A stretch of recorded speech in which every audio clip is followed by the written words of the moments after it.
Republican presidential candidate Donald Trump courted Jewish voters on Thursday by accusing his rival, Democratic candidate Kamala Harris, of not standing with Israel. She just yesterday reaffirmed her support for blocking major arms shipments, as you know, to Israel. She blocked them.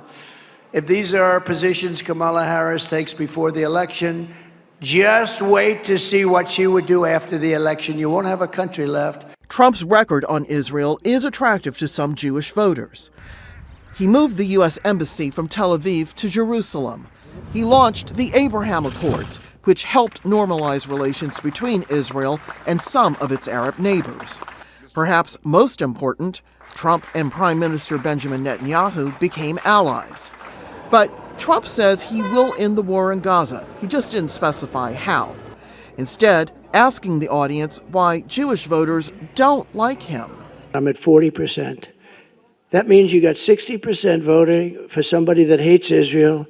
Meantime, with early voting now underway in the U.S., Harris returned to the battleground state of Michigan, where she thanked supporters for raising millions and organizing registration drives, and answered questions about everything from the economy to immigration to the case of a Georgia woman who died in 2022 after she was denied an emergency abortion. Certain people who are in these state houses, and then starting with the former president of the United States, think they're in a better position than a doctor or a nurse to determine when their patient needs medical care. What didn't come up, the war in Gaza, a critical issue for Arab American voters in Michigan, and how Harris would end it.